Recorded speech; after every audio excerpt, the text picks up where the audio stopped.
All right, a couple of technical difficulties, but we made it work. We're in the thing. We're in the thing. So back at it again for the 2017 season. Football's back. So that means we are too. First of all, I want to give a quick shout out to Frush. Frush was alongside me last year.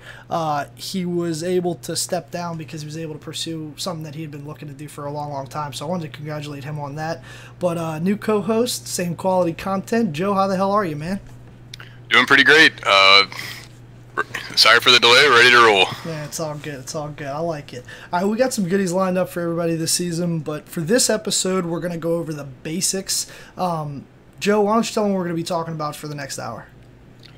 Well, today we're going to talk about a little bit about draft strategies, how you should think about building your team, what you should do in the draft room, how you should prepare for your draft, what kind of stats you should look at, what kind of changes you should look at. Great, great.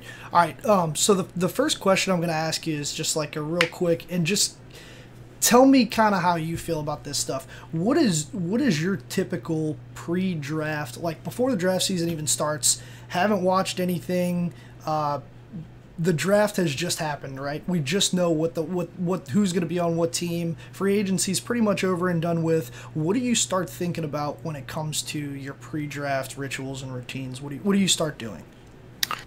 Usually the first thing I start doing, and I don't know if this is the right thing to do or not, usually the first thing I start doing is looking at the big changes that have happened, and in particular, like what coaches have gone where, what players are coming back from injury or had a major injury and are thinking about coming back, and think a little bit about who got in the actual NFL draft, who's going where, but I actually try to avoid rookies as much as possible, so... Yeah, I think avoiding rookies is a pretty good idea. As a general rule, we were spoiled last year with Zeke. Obviously, Zeke was a pretty complete player coming into a pretty good situation, and I think a lot of people are falling into that trap with like Fournette and McCaffrey this year. But usually, rookies don't make a huge sensation, or, they don't make a huge splash or anything like that. Certain ones do, but rookies usually aren't something that's huge on my radar. I think you hit it one of the biggest things, and we talked about some of this stuff this year in the offseason, but coaching and personnel changes can be a really big part of the whole deal because, as you know, especially with some high-profile names, especially at like offensive coordinator moving around, they can really be impactful on players, both positive and negative. So you have to look at where they came from, and you have to look at where they're headed to. And sometimes they are very impactful on the draft itself too. So where you would have originally thought that a rookie maybe wouldn't have really been impactful, certain people utilize rookies better than others. Yeah, absolutely. And then the other thing that's big to look around is like what quarterbacks went where. As an obvious example, Brock is not like crippling Houston's offense anymore. So those players might even be fantasy viable this year. You know what? It's really funny too. I thought a couple of those guys were pretty fantasy, especially quarterback proof, like Hopkins. But that dude is kryptonite. That dude is absolutely kryptonite. If 2016 taught us anything, it's that nobody is quarterback proof. Yeah, for real. Jesus. Yeah, there was an overall dip in wide receivers in general, which I thought was just a pretty interesting trend, especially since it's a pretty pass-happy league these days.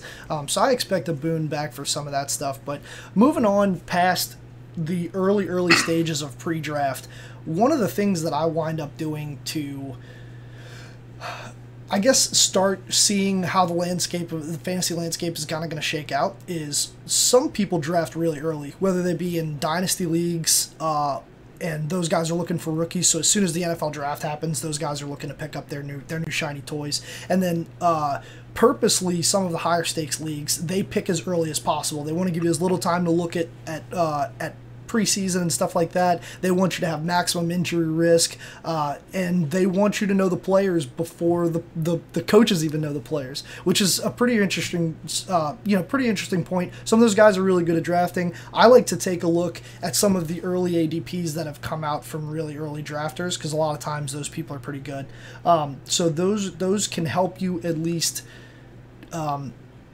start to form a sense and get a finger on the pulse of what the future what the future is going to be for the coming season. And I tell you, the one thing that I don't do is go look at stats from the previous season. Yeah, absolutely. I mean, there are obvious examples here and there. DeAndre Hopkins again comes to mind, but it's all the time that what you did last year, it doesn't necessarily forecast what you're going to do this year, especially regarding players who are either touchdown dependent in a good way or in a bad way, or who had kind of outlier seasons for touchdowns. So, certain players like slot players, especially like Jarvis Landry or Julian Edelman, they're always going to get 3, 4, 5, 6 touchdowns. They're never going to get 10.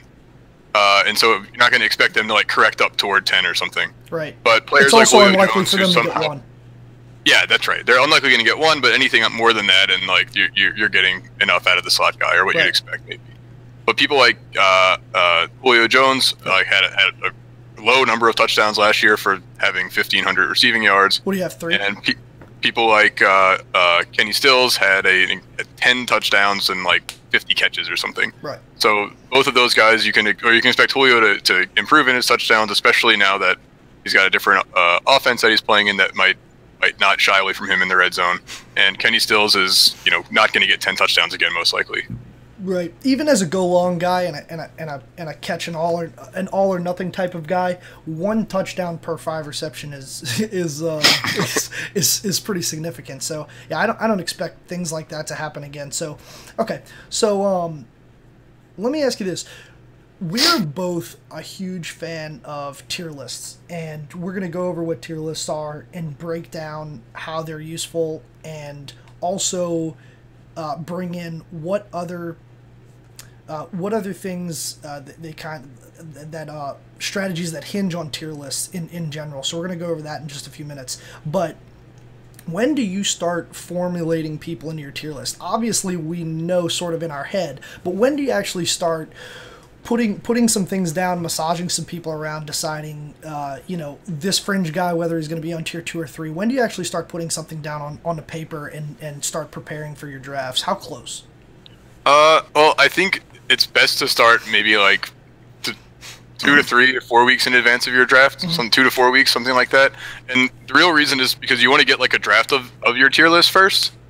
And then I think I usually try to rearrange and do a little bit more research where I think people are close. Right. In other words, if I think someone's like somewhere between tier 1 and tier 2, or somewhere between tier 2 and tier 3, or where do I put this guy within this tier, that's going to come closer to your draft. Whereas initially maybe it's like, okay, get the guys who are like, surefire tier 1 guys. Don't necessarily order them, just put them up there. Get the guys who are tier 2, which is going to be like starters, but not Zeke and David Johnson and Le'Veon Bell. And then get your guys in tier 3, and then you can refine that and order them within that tier as you get closer and closer to your draft, and you're able to gain more information about injuries they may be having, or what if they're playing in the preseason, or what training camp looks like, things like that. Mm-hmm. Yeah, no, I think those are all good points. I find that it's almost like a muscle, and I like massage my tier list every day, if you will.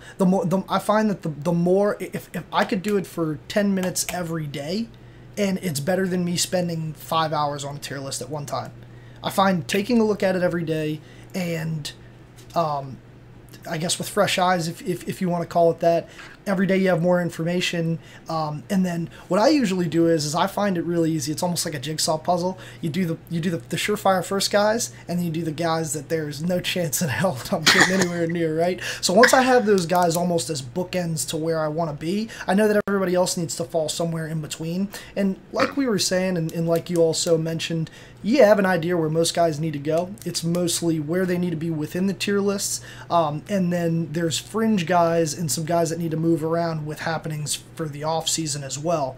But I find that doing a little bit every day is very helpful. So I do this in sort of a 3-step process. All right, I think it's 3. At least I counted in my head.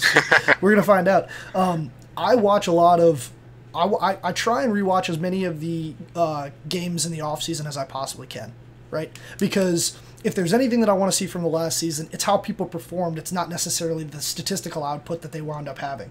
So along with that, I take into account the personnel changes that have happened that I've been kind of preparing along the way. Usually that doesn't take too long. I have a running spreadsheet. I shared it with you this year. I do some highlights for coaches and offensive coordinators especially that have changed. I mark down things like just ideological changes, right? So, a perfect example was Coughlin's coming into Jacksonville this year, and he has a lot of sway in basically everything that they're going to do. He's not necessarily going to be calling plays, but he's going to install systems in general as far as how he wants to operate the football team, and we know that Coughlin likes to run. So you can expect them to be more run-based this year, whether whether their player personnel has changed or not. Forget if Fournette was even there. If they still had Chris Ivory, they were going to run him until he died. Anyway, so I look for those kind of things, and I try to use those pieces of information together, and then I make the bookends, and then I start massaging the people into the middle and deciding how I think they're gonna come into play. And that's usually, I start doing that middle of summer sometime, right around there. I think it's optimal to do it, I think, a little bit longer than you said, maybe 3 weeks minimum before your draft. And I think it's good not only to do it for a draft specific thing, but one of the things that we're going to talk about over the course of this of this show is you need to be prepared. You don't want to get caught with your pants down, right? So you need to be prepared for any type of draft that could possibly happen. Obviously, 10 and 12 teams are different, but you should be able to adapt your strategy to no matter what kind of draft. You should be able to walk up and they could tell you the rules and you could draft for it, unless it's something really, really wonky. Yeah, you're right. You really want to make sure that you get your tier list done at least a week before, preferably like a week and a half or even 2 weeks before your drafts. That way you can do the mock drafts that you need to do, which really help ensure that you're not going to get caught with your pants down. Right. And because in the mock draft, that's when you can figure out, I think this guy's going to be here, but if you do enough of them, at some point one of those drafts, the guy won't be there, and so then you have to figure out what do I do if all the running backs are gone and I have to pick a receiver, or whatever you were planning on doing. If you can't do it, that's when you get the practice of doing it and seeing what your team ends up looking like. That's exactly right. I'll also make a small note of this. And we've run into some of this season. Obviously, we're in a Discord chat with some of our friends and stuff. We all like football a lot. We try and do mock drafts. We do them while we're at work sometimes. But a lot of times you'll get in like, let's say, an ESPN draft or a Yahoo draft or something like that, and people won't be taking it seriously, and they'll pick some kind of strange nonsense.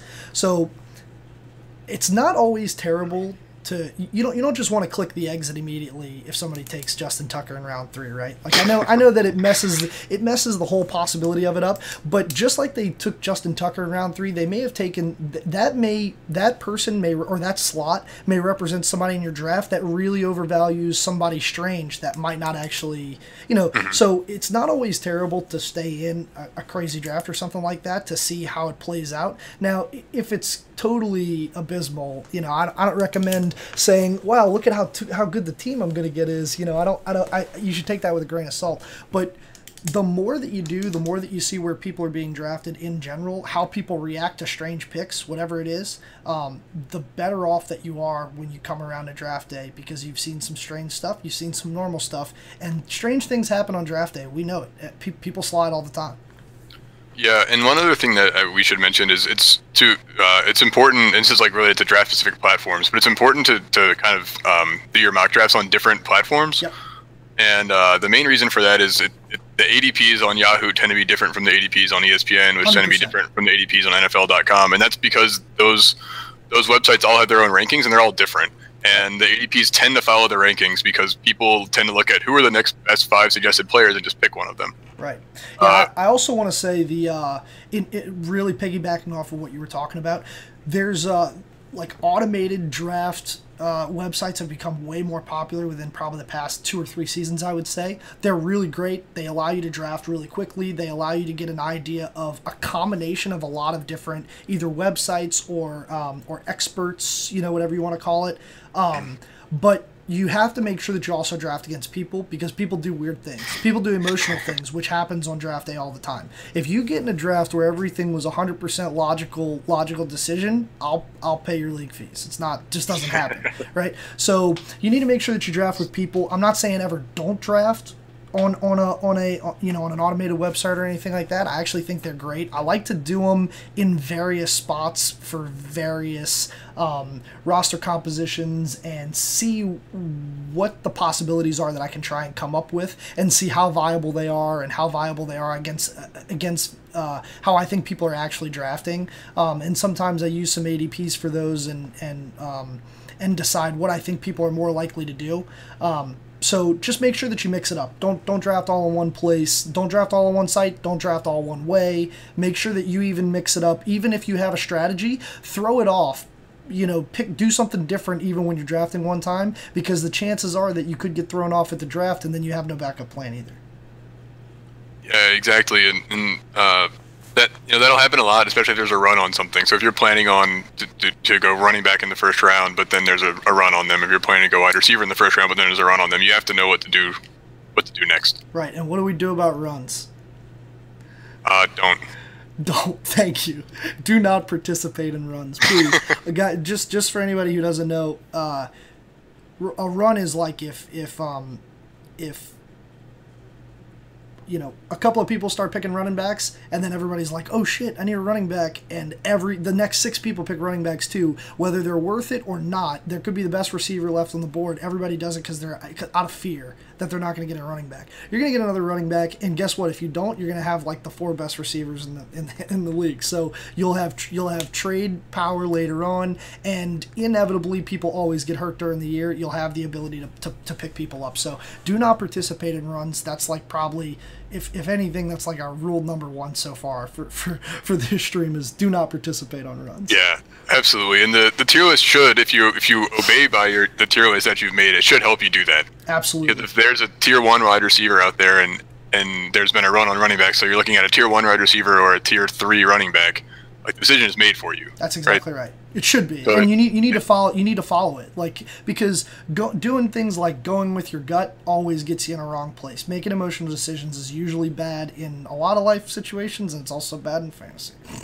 Yeah, and if you spent the time that we suggest that you spend, so 2 to 3 weeks building up and practicing with your tier list, trust that on draft day. Yes.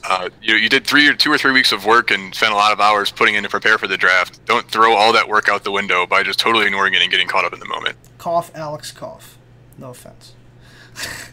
All right, so tell me this, Joe. We've talked a bit about how we use our tier lists. I know this seems a little bit backwards, but tell me what, in a basic description, what a tier list is and what yours typically looks like. Yours actually may look different to mine. I've never actually seen yours. We just talked about it.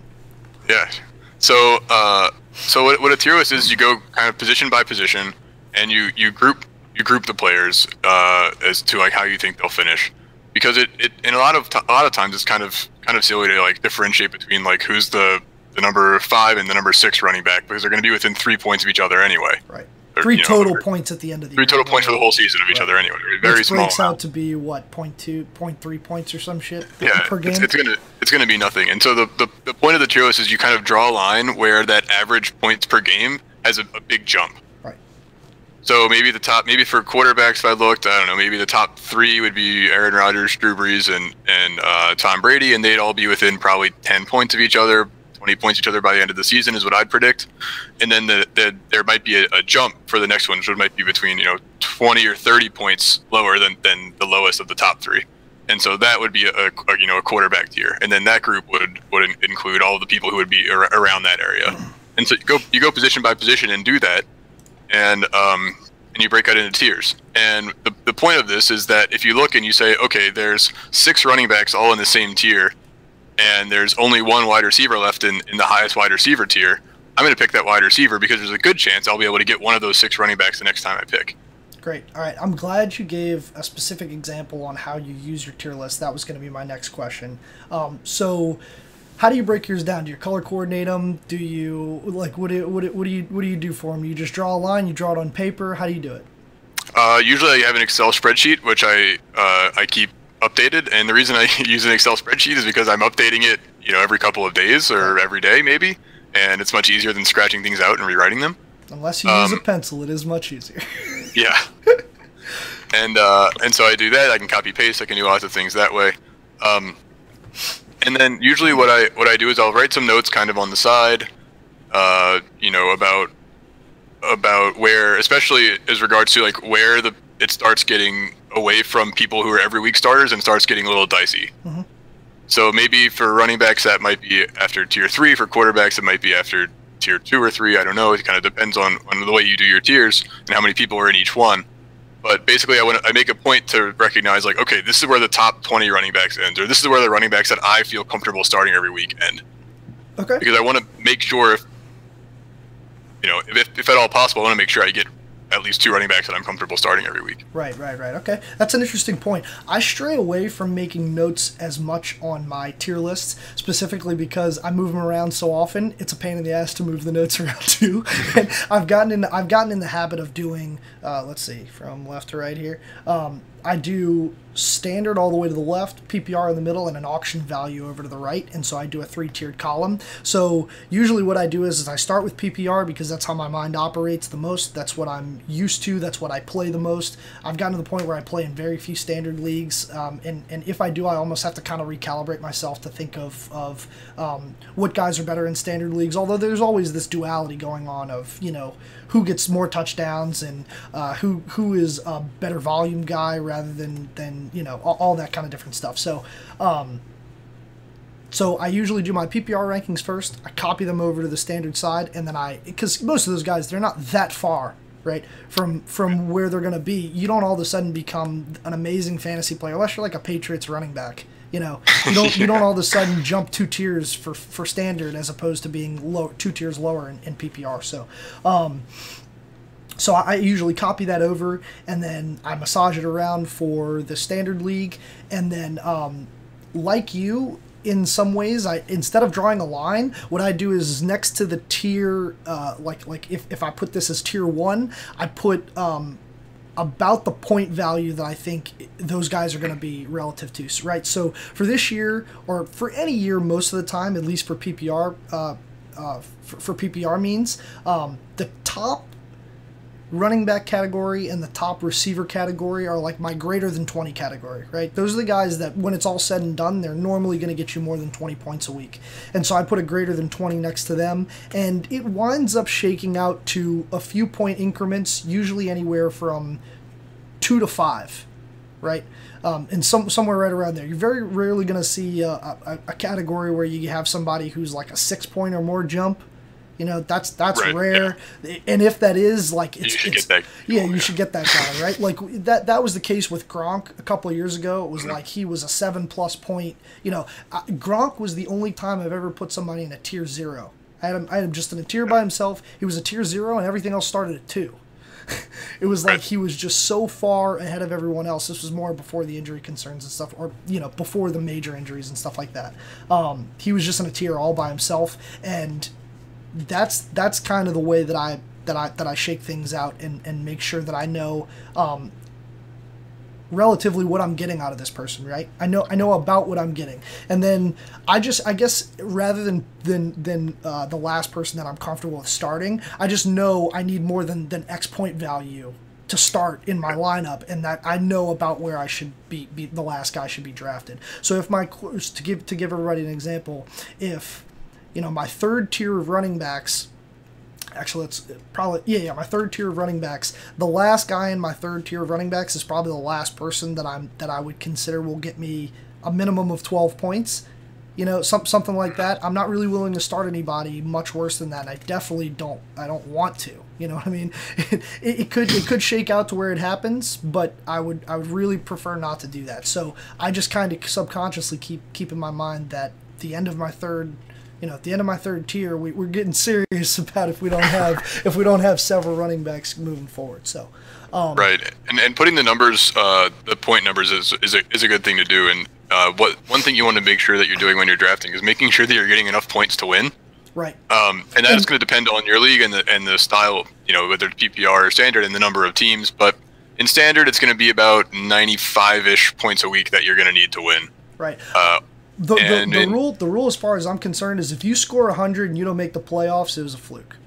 Yeah, that's right. Every week, if you score 100 every week and you don't make the playoffs, it's a fluke. Absolutely. And so if you're keeping track of those numbers as you draft these guys, then it'll help you make sure it'll help you understand and make sure that you know, how am I going to get to 100 points, right, or how am I going to get to 95 points, and it also helps you keep in mind that the separation of tiers isn't always equal to each other. So That's sometimes the jump from tier 1 wide receiver to tier 2 wide receiver might be more than the jump from tier 2 running back to tier 3 running back. That's exactly right. And so you want to pick the people who have the bigger jump, the bigger points over replacement. That's exactly right. I was going to bring up points above replacement as the next thing that we talk about and how it ties into tier lists. So let's parlay that for just 1 second. Also, in the past, I didn't find it quite as necessary this year, but in some ways, I may take another look at it with drafts coming in pretty hot these next couple of weeks. But I have done also in the past where I will skip a tier, not put anyone in it, for one particular position. Right? I almost had that this year where one player wound up falling into a category for the QBs where it was my tier 3 category, and I really would have liked to jump from tier 2 to 4 because I feel like there's a pretty clear drop off between the tier 2 guys and the tier 4 guys. There's a lot of tier 4 guys, a lot of guys this year in the QB market that are almost the same guy, and you may not like that, and it may not like emotionally feel good to you, but the fact of the matter is that most of them are the same. And if they're going to give me the same point value, I don't care about their name. I really don't. I don't care at all. I don't care if you're a fan of my team. I don't care if you beat my team in real football. I don't care about any of that. If I'm worried about putting the food on my table and winning my fantasy league, I want to know who's going to get me the most points, and that's all I care about. So it is an interesting note that you put up with points above replacement. I usually skip tiers if I'm going to do it that way, but that is another way to do it. Is just have the numbers, figure out how you're going to get to, figure out what the true value of the tier difference is for you, and that leads us into points above replacement. So the number one fantasy stat, as you and I have talked about more than anything else, is how many points more than the guy that I will have to draft instead of him will get me? And if the answer is a lot, you draft that guy, right? If the answer is not a lot, you take a chance on somebody else who will get you more points. Yeah. Now, how do you monitor this as best you can while you're drafting? Well, I think that one good way to do it, there are kind of two things that I do kind of in parallel. One is that by having the numbers that you think, rough cloud next to the tier, mm-hmm. You'll have an idea of what you're getting versus what the next tier is getting. Mm-hmm. And you can usually expect to have at least a chance at drafting somebody in the next tier. It's not always the case, but usually is the case. Yeah, it's very rare where I miss somebody and then I completely miss another tier on the way back. And it's almost never going to happen to you in the middle of a draft. If you're drafting anywhere from 4 to 8, it's almost never going to happen to you. Could happen to you at 1 and 12. Still unlikely, because you get 2 picks when you come back. It's just unlikely. Yeah, it's a little unlikely that you're going to miss an entire tier. Yeah, if you are, you may be making your tiers too small, to be honest. Yeah, either that or there was a huge run, and now you're going to reap the benefits of that by drafting a different position. That's exactly right. So it still winds up working out in the wash. Yeah. So I do that, and then the other thing I do is I keep kind of a number at each position of what like a person I would pick up off the waiver wire or something might get me. Yeah. Or what one of the later round player would get me. Mm-hmm. And the reason I do that is because if I'm not gonna draft someone in the 10th round, which is actually still a pretty high pick, who I only think is gonna get me 1 or 2 points more than someone I could pick up off the street. Mm-hmm. Okay. Yeah, those are all super fair things to do. All right. I think that pretty much covers tier and points above replacement. The only other small kicker that I want to add in here is we've talked about what we would consider as blatantly as we can put it as a consistency rating. This plays into, actually a couple of things play into this. We're going to talk about good versus bad teams as well in this right here. But consistency rating can be pretty important, and you really need to know yourself in this process, right? So if the points above replacement, if you're doing, because everything should be based on your average points per game, right? Your total points basically just boils down to how many games did this person play, how many total points did they score, how many points per game are they going to get me, and that's how you should be basing your points above replacement. How many points per game are they going to score you to try and or over the next best person?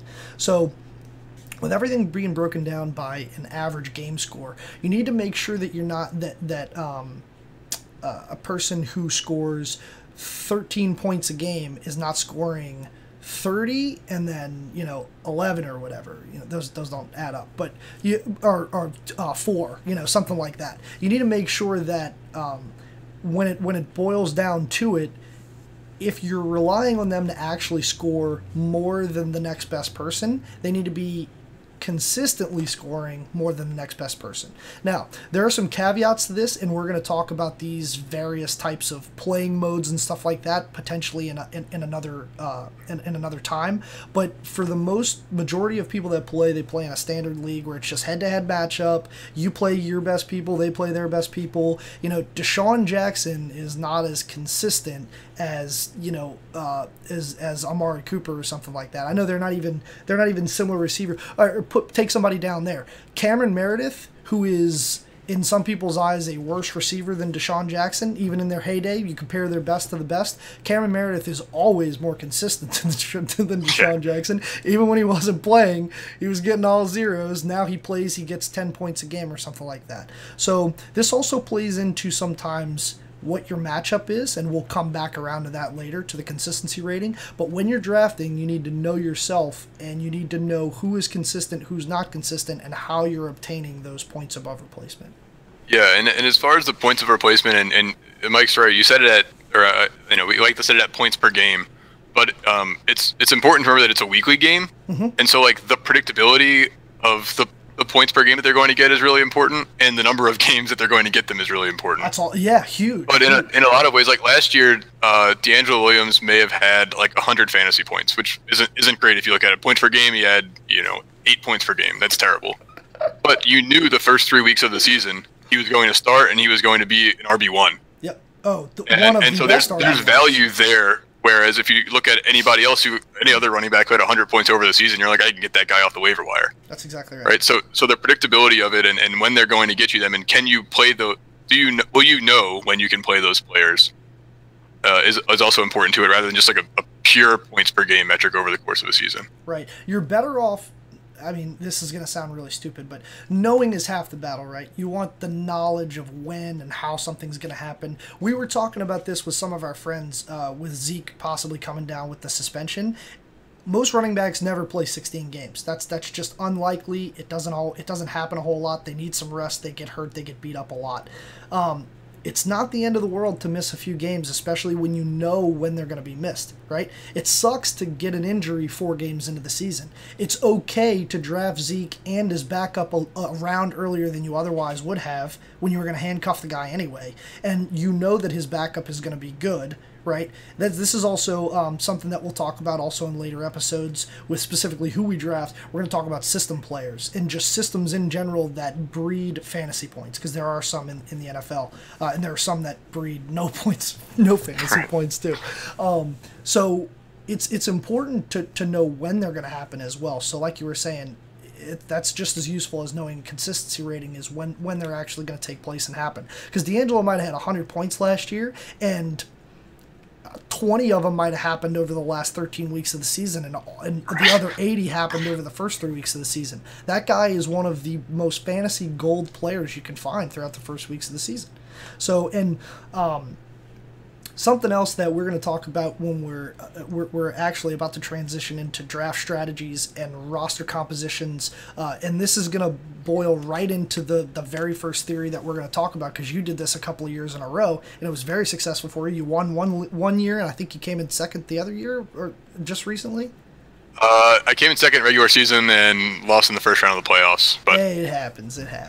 So, this is some different theories that we're going to start talking about is when you actually get to the draft, you have your tier list and everything set up. Some people still like to employ a specific strategy and how they attack the draft, let's call it. And some of these strategies are played out, and they've been popularized more recently, especially with names and stuff like that. Fantasy's become more popular and stuff in the past few years, but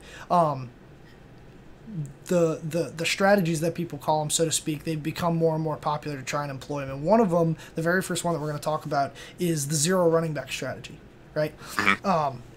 We're We're going to go over all these. I think we have five. I think it's five main ones that we're going to talk about, and they're very different. Some are really similar, some are really different in their own right. And the reason that we're going over all these is to make sure that you know them all, so that you can try and predict what other people may do, or you can be able to change on the fly. That's very important. It's going along with don't get caught with your pants down, right? If that's rule number 2.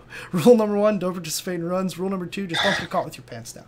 So we're going to teach you all of these, and we're going to go over them all. If you guys have questions, you're more than welcome to hit us up. We'll be in our Discord all the time throughout the rest of the week and everything. But the first one we're going to go over is zero running back strategy. Joe, what is zero running back strategy? Zero running back strategy is when you pick your first running back, maybe in, I don't know, fourth round at the earliest, basically. Fourth round, fifth round, something like that. So what you do is you say, well, everybody else is going to pick running backs early. I'm going to get the best wide receiver and maybe the third or fourth best wide receiver. So I'm going to have two really fantastic wide receivers. In the past, maybe you would have done something like get Rob Gronkowski. Now you think twice about that because of his injury history. But maybe you make sure you get a very solid, the best set of receivers in your league, one of the better tight ends, and maybe one of the better quarterbacks if you're getting him at a reasonable price. And so the point of the strategy is it's kind of two things. One is that of all of the positions, running back is the most likely that you're able to pick up a stud on the waiver wire at some point because of injuries or because some guy that no one ever heard of before became good all of a sudden. And this happens every year that somebody off the waiver wire becomes fantastic at the running back position. So you're not necessarily banking on that, but you're aware that that's a possibility. And so if you already drafted 3 great running backs, picking up a fourth one off the waiver wire is not going to help you that much.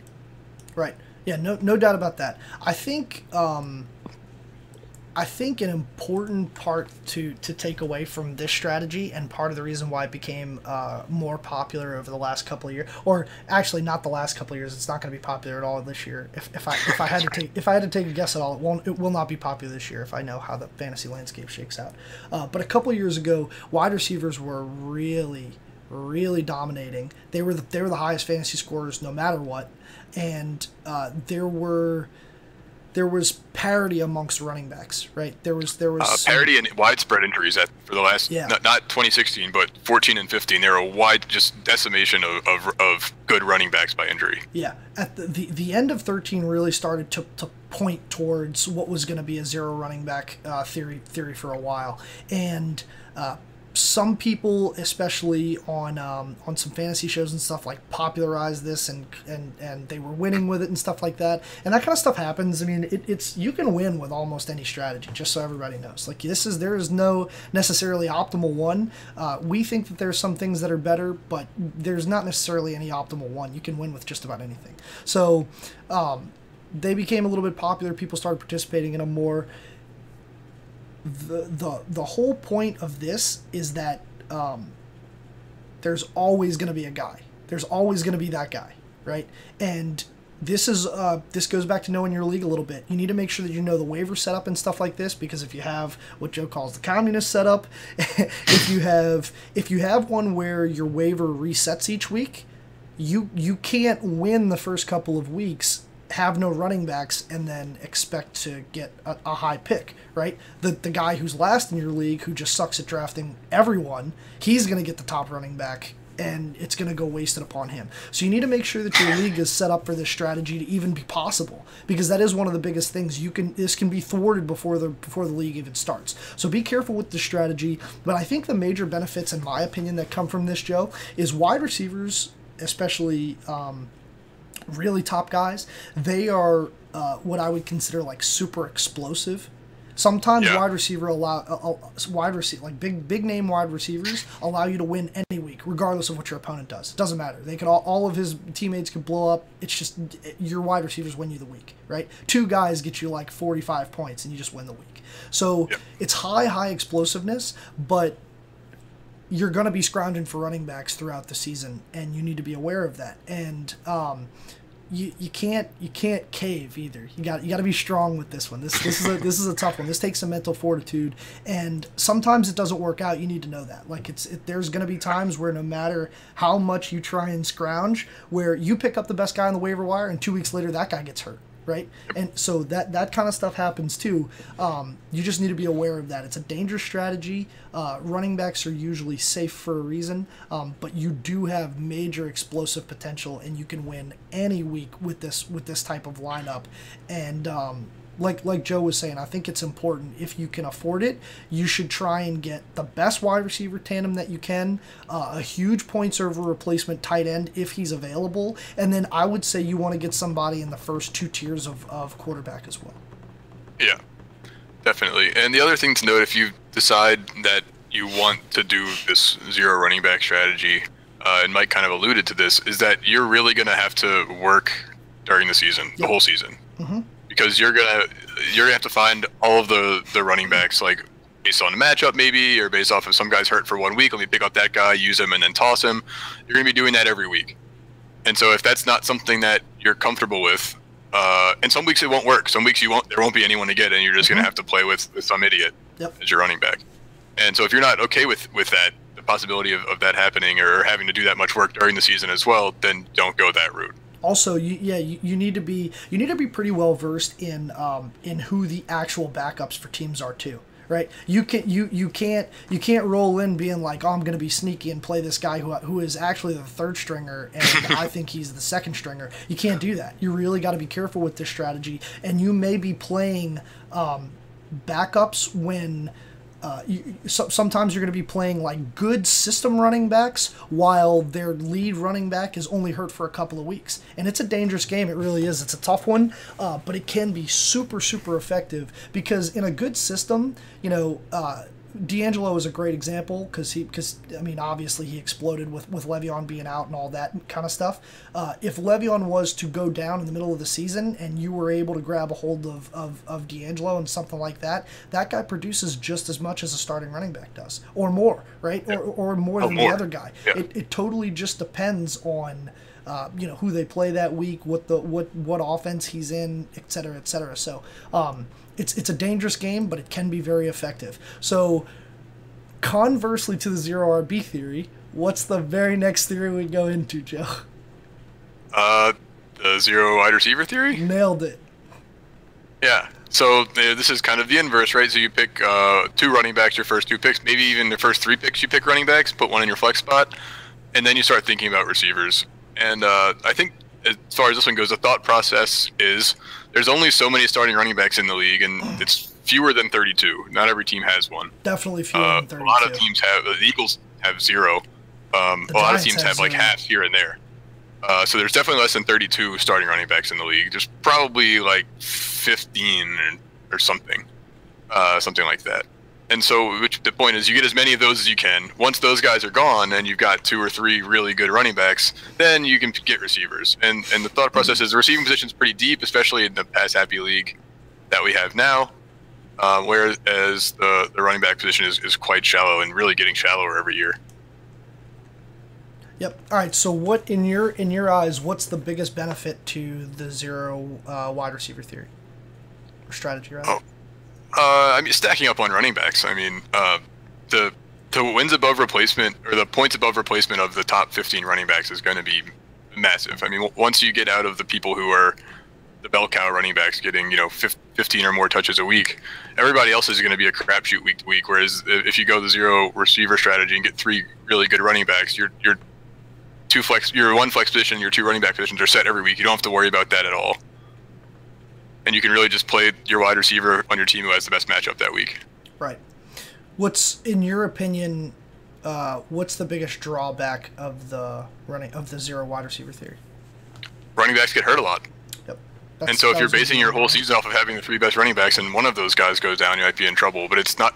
Almost certainly all 3 of them will miss at least 1 game, or at least 2 of them will miss at least 1 game. Yeah, like I was saying at the very beginning, it's very rare that that running backs play 16 games, and sometimes knowing when they're off is a blessing. Having on the inverse of that, being surprised when they're off really sucks, right? It really, really sucks, especially if you have a guy who isn't necessarily in a great system and his backup isn't too good. That puts you in a really tough spot in the zero wide receiver theory. My biggest what I would consider a benefit of the zero wide receiver theory is you have a lot of safety typically, right? This is considered, injuries always creep up. You never know when they're going to happen, and it's always a surprise. So turning injuries off, this is a very safe strategy, right? And it also gives you a lot of trade potential later on in the year. I'm not saying that you should trade. I'm just saying it does give you trade potential. I'm a pretty big believer of, and we'll go over this in future episodes, but if you're trading away a running back, you almost need to get a running back and more in return. You need to at least get a running back in return because it's hard to find one on the waiver wire as it is, and you need something else in return. So it does give you some trade flexibility, but it's more the safety that it provides. And just by safe, you mean that they have like a higher floor than wide receivers do. That's exactly right. Yes, I appreciate you clarifying that. Yeah, most running backs, if you've drafted properly for the zero wide receiver theory, and your draft allowed it, it may not allow it. Some people may just take them too early, but most of those guys get 20 touches a week, or right around at least 15 touches, and probably somewhere around the 3 to 7 reception range. So the volume floor for them is you're never going to get 0 points, right? With three bell cow running backs, you will never get 0 points. It just will not happen. They all have to die on like the second play on the same week for you to not get that any points. So whereas wide receivers can put up a goose egg, it's more rare now, but they can put up a goose egg. It happens. Just like they have explosiveness, they on the other end, they can potentially put up nothing for you. So that's the drawback that I would say with the running back theory, or the zero wide receiver theory. Just like you said, they can get hurt. I'm going to go with it lacks explosiveness at times. You have a great floor. Sometimes it lacks explosiveness to the top. So yeah. It can, yeah. There are some running backs who are more explosive than others, but it definitely can lack explosiveness. Absolutely. It's more of it. It has the ability to. It's a potential drawback of it. Okay, so going along with the zero RB, zero wide receiver theories and stuff like that, this one was really popular a little bit closer to 2010. And even bleeding somewhat still into this, and it's like some people are just figuring out this strategy, which is amazing to me. Is the no QB strategy, right? Or the QB until extremely late, even later than you would consider picking any running back or wide receiver, obviously, because you can really wait on quarterbacks pretty late. Yeah, and there's a few. I mean, again, this became popular once the passing game started exploding and everybody started throwing for 4,000 yards a year. Yep. And so because everybody's throwing for between 4,000 and 5,000 yards a year, basically your yardage totals are kind of locked in there. And it's not a huge gap fantasy points wise, or points per game wise at least, that you have to bridge there. And so and you only need 10 of them, whereas every other the running backs and receiver, or 10 or 12 of them. The running backs and receivers, you need, every team is playing 2.5 running backs and 2.5 receivers on average, right? That's with the flex position. So there's 32 starting quarterbacks and 20 starting running backs or something. Right. So the supply and demand is just way in favor of you should get running backs and receivers more than quarterbacks early, if with the exception of maybe the top very elite guys. Right. So that's exactly what I was going to piggyback in and ask you a little bit more specific in. When you go no quarterback, what are you trying to do in the first in all those rounds that you're not picking a quarterback? What's your aim? What are you doing? Get depth. Get good at every position. Get depth at them, because you're going to need to rely on them, and you're going to be able to pick up an extra round or two of players who are going to be like really solid backups for you when the other team is picking their quarterback, or maybe even you'll be able to pick up your flex guy when other teams are picking up their quarterback. And so that's going to allow you to get some big points above replacement there, when maybe the guy who picks the 8th best quarterback, if they pick them in the 5th or 6th round because there's been a run on quarterbacks, the guy that you get in the 10th round or 12th round is going to be just as good. Right. When I go no quarterback, and I've done this is probably This is probably the most common, if you want to call it, strategy that I've employed for many of these lists. It's probably the most common theme that winds up being a part of my drafts. I will literally pick 10 running backs and wide receivers. Just pick 10 of them. Whatever, however many. If I'm super safe in one, I may stop at 4 and load up on 6 the other way or what have you.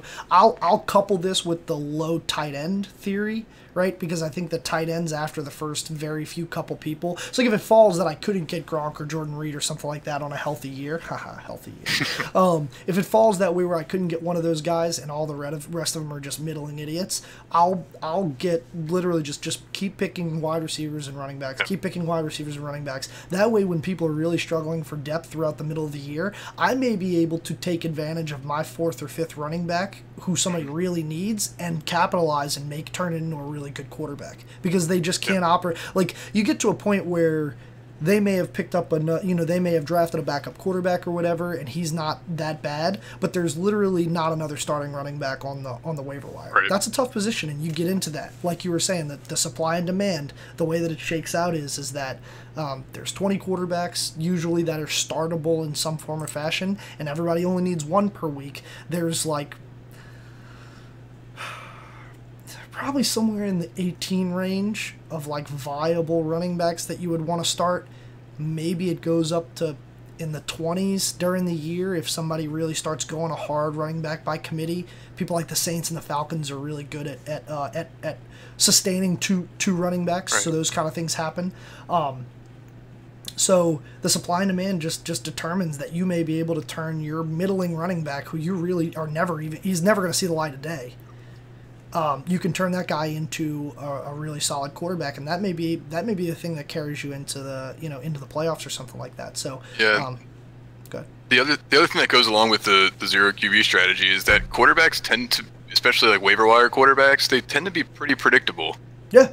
In the sense of like I'll pick one up when they're playing a bad team, and probably they're going to have a good game. Right, and you don't pick up the guy that's going to play the Broncos. It's easy. Right. You play the Saints, don't play the Broncos. Right. That's exactly right.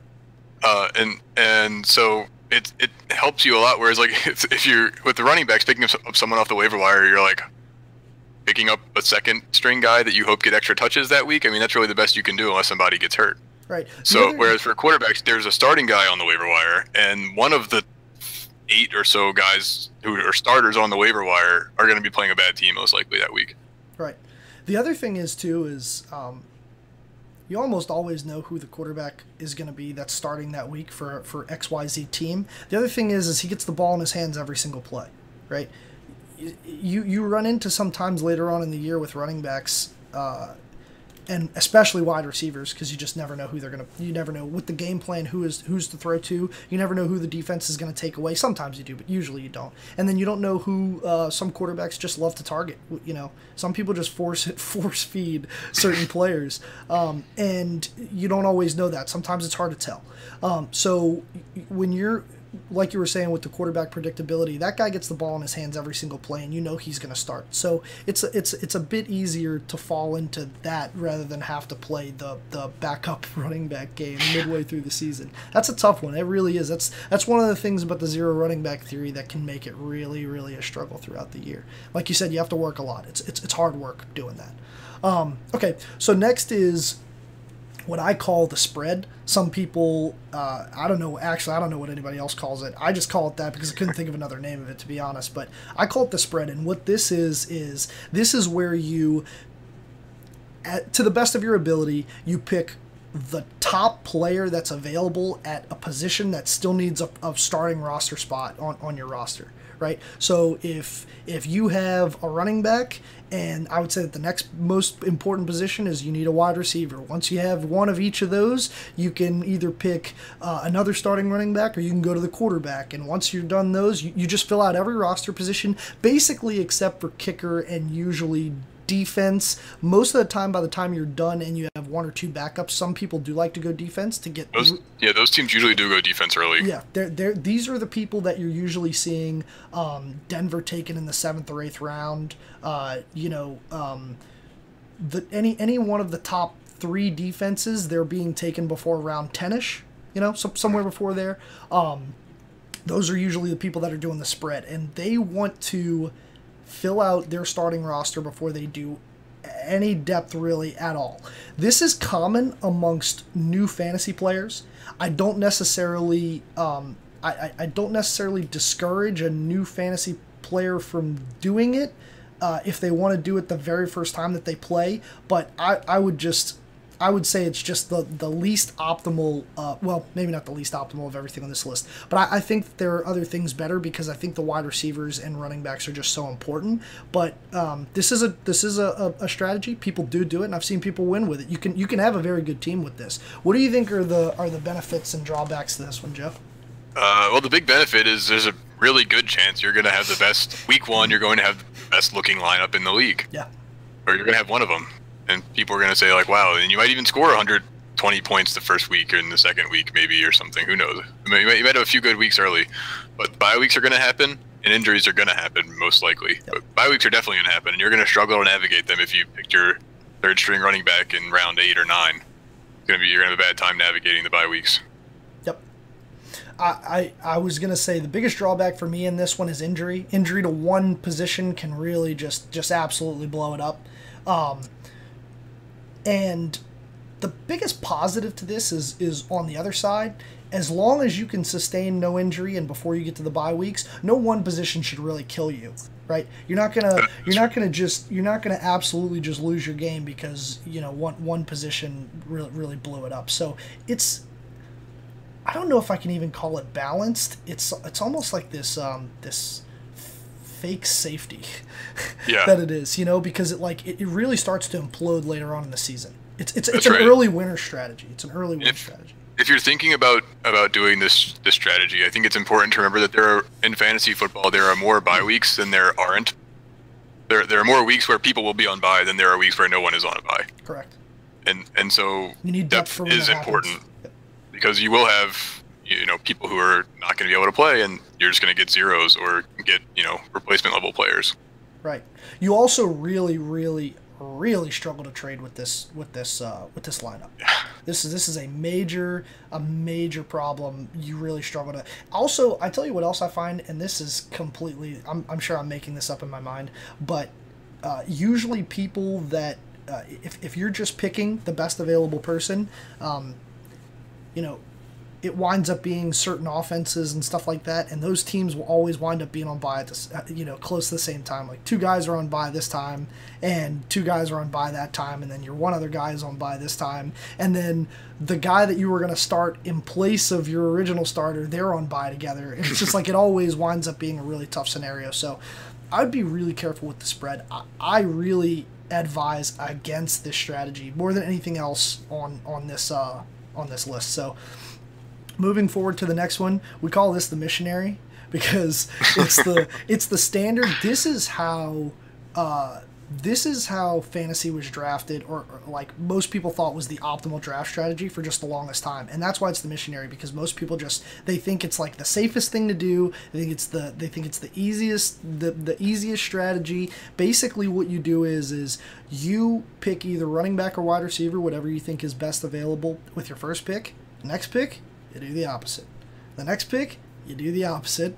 The next pick, you have the option to potentially go either quarterback or the opposite of whatever you do. But usually people that want to do the missionary want to get very close to filling out their flex position before they start to go for either tight end or QB. But these are not people that wait for QB super late. I wouldn't say this is a super late QB strategy. Most of these people wind up taking somebody maybe that should go a bit later. They take them in round 7 or so because they get cold feet. That's one of the things. That's one of the changes that I would make to this one. If I were going to do that strategy, I would still wait. I would employ the no QB strategy along with it, and I would wait a bit longer and try and keep picking some back and forth picks. Yeah, and I don't know. There's nothing wrong with doing that missionary strategy. The thing is, the only downside really that I see is if you lock yourself into definitely. I picked a running back around 1. Now I'm definitely picking a receiver around 2. You lock yourself into like potentially passing up on some really good running backs. Yeah. Or the other way around. If you say I picked a wide receiver in round 1, now I've got to get a running back in round 2. Well, maybe there's a receiver that dropped, and I'd be okay with taking him.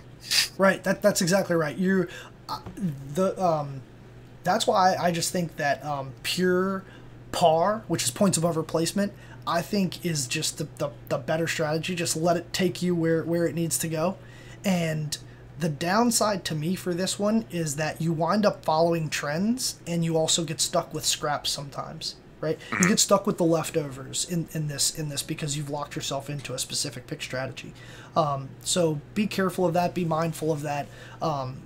Don't be afraid to blow up the missionary strategy if part of the way through you realize that there's a couple of guys that are really, really beneficial for you to take. Load up on those guys. Don't be afraid to do that. That's a much better option to take. You'll thank yourself later on for it. Same thing goes with like a QB and a tight end. Don't be afraid to veer off from the strategy if you get somebody who's 2 rounds later than they should have been. If Drew Brees makes it to round 8, you pick the guy, right? You're not like but yeah. Yeah, exactly. But what I'm saying is you're not going up. It's running back time. I guess I better take a running back. You pick the guy. Don't get cute and do things just because it seems like the strategy that you're trying to employ and stick to.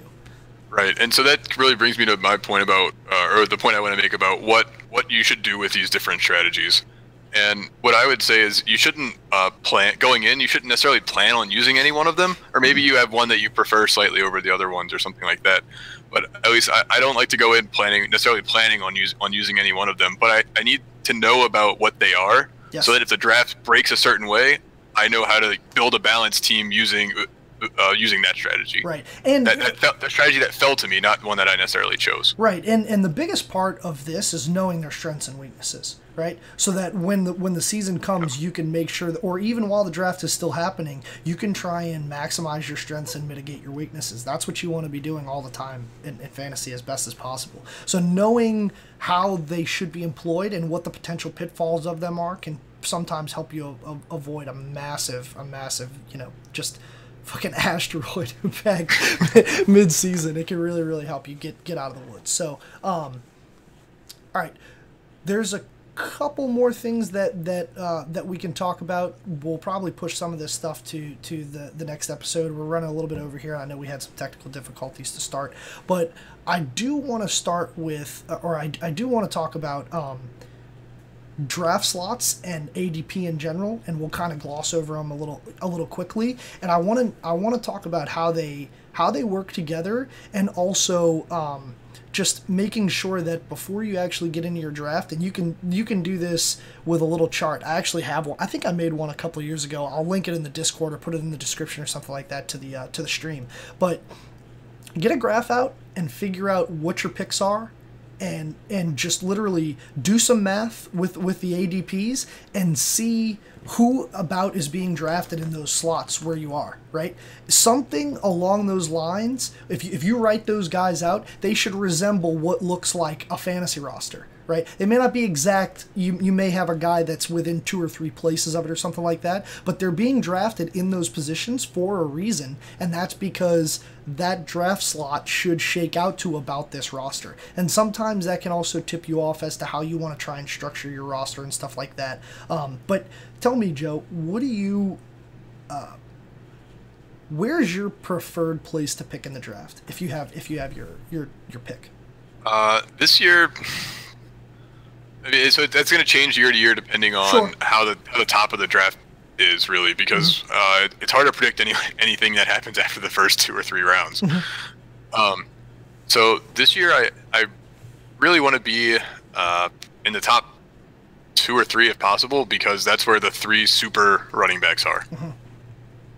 And those guys have a huge points above replacement running back. Yeah, they do. And the 3 are David Johnson, I Ezekiel measure it to be Elliott, like and Le'Veon 5 Bell. plus, probably. It's at least five points points above replacement, and they also come with fewer questions in general. Zeke suspension notwithstanding, or potential suspension notwithstanding, they come with fewer questions happen, but yeah, I understand. than the other people. And so really, I'd love to get one of those 3 guys this year. Yeah. Okay. Yeah, I would expand that a bit. I think I would be okay with getting any one of the people in tier 1. So I'd probably take myself in, if I didn't get to be in the top 3, or thought maybe the people in my draft were shaky on running backs or anything, which I don't think anybody will be this year. If there was some ambiguity, I would love to be 4. 4 would be a really good draft spot. If there was some ambiguity at all, like there has been in some seasons past. 4 to 6 winds up being a great spot because you get one of the top people and somebody always, winds up. Yeah, it's exactly right. So this year I'm okay with being 7, maybe even 8. But if you're 8, you really wind up potentially losing out on the tier 1 people by 1 spot. So you got to really be careful with playing with fire there. I don't mind drafting in any of those spots. I tell you, the back half of the draft is not a great place to be this year. I find it's not all that solid. That's not necessarily the case all the time. There's times where I've loved being 12. 12 sometimes can be a really, really great draft spot. This year in particular, I think the top 7 is good, and I think the top 3 is really golden. And I actually think that if you want to employ a safe strategy, especially drafting a lot of running backs, you can come back somewhere around you can come back somewhere around the 22 mark, and you can still get another really good running back who's in the high part of the tier 2, because there's a decent amount of running backs that are in the first 2 tiers. So, so in short, the way that I think both of us are choosing these is you kind of pick like overall, not just a given position, but overall there are so many elite players. Mm-hmm. And the reason I picked 3 is because I think that those 3 guys those 3 top running backs are super elite, even to the point that they're like in a different tier from the tier 1 receivers. Right. And Mike says 6 or 7 because I think he thinks that maybe those receivers are a little bit closer to those running backs. But the point is that you want to get you want to get an elite player, because those guys can single-handedly win you games sometimes. Yep. Or they will single-handedly win you games. They will, and they'll most likely carry you to a very to a very consistent season.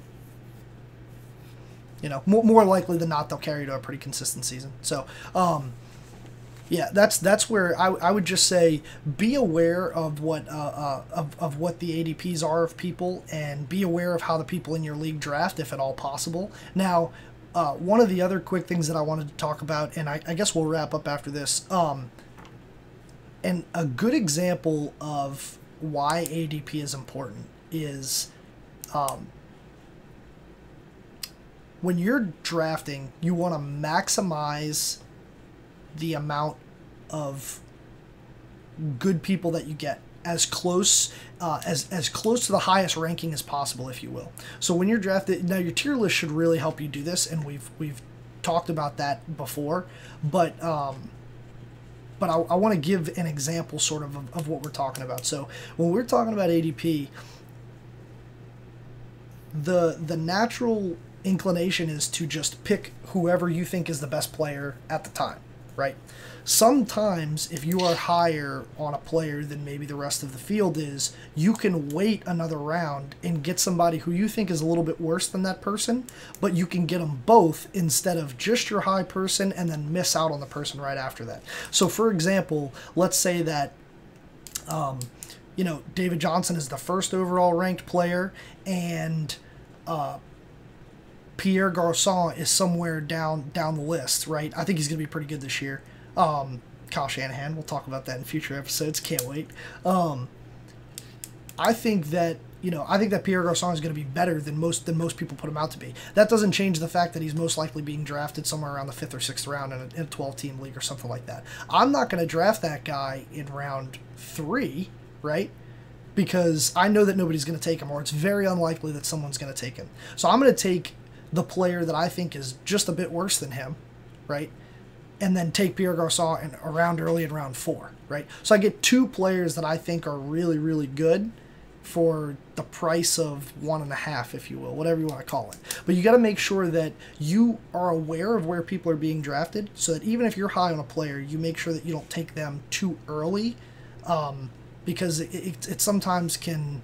It's not going to cripple you necessarily, but your team will wind up looking a whole lot better if you have the discipline to let them out there around, and just have the knowledge of where people are being drafted.